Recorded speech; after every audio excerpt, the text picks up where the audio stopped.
YCP నేత గన్నవరం మాజీ MLA Vallabhaneni Vamsi పేరు చెబితే చాలు అరాచకాలు దౌర్జన్యాలే గుర్తుకొస్తాయి. ఆయన నోటి దురుసుతనం, జుగుప్సాకర భాషను అయిన వాళ్లు సైతం అసహ్యించుకుంటారు. టీడీపీ నుంచి ఎమ్మెల్యేగా గెలిచిన ఆయన కొన్ని రోజులకే వైసీపీలో చేరారు. అధికార మండతో మరింత రెచ్చిపోయిన వంశీ యథేచ్ఛగా అక్రమాలకు పాల్పడ్డారు. అత్యంత హేయమైన భాషతో చంద్రబాబును తిట్టడంతో పాటు ఆయన సతీమణి భువనేశ్వరి వ్యక్తిత్వ హననం చేసేలా జుగుప్సాకర వ్యాఖ్యలు చేశారు. గన్నవరం టీడీపీ కార్యాలయంపైన దాడి చేయించారు.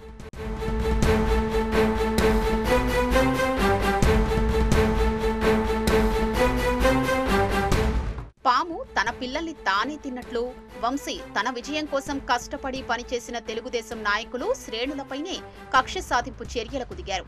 తనతో పాటు వైసీపీలో చేరలేదని అక్రమ కేసులు పెట్టించి వేధించారు. వారి ఆస్తులపైన దాడులు చేయించి ఆర్థిక మూలాలు దెబ్బతీశారు.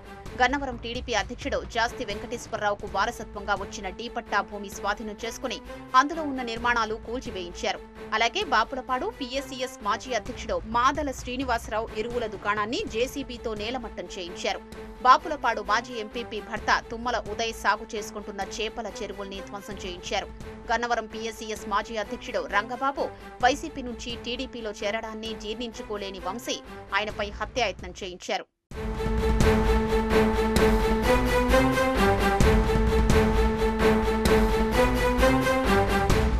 ఎమ్మెల్యేగా గెలుపొందిన తర్వాత నియోజకవర్గంలోని కొండలు, గుట్టలు, చెరువులతో పాటు పోలవరం కుడికాలువ కట్టపై ఉన్న మట్టి, గ్రావెల్ తవ్వి అక్రమంగా తరలించారు.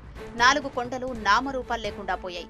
చిక్కవరం బ్రహ్మలింగయ్య చెరువు నుంచి పెద్ద ఎత్తున మట్టి తవ్వి జేబులు నింపుకున్నారు.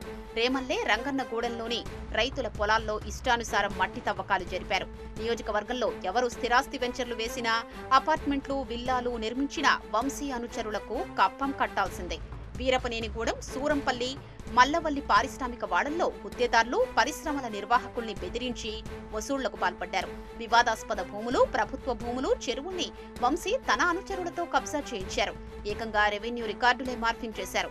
ఓ ప్రైవేటు సంస్థ నుంచి డబ్బులు తీసుకుని విల్లాల కోసం ఏకంగా చెరువు మధ్యలో నుంచే రోడ్డు వేయించారు.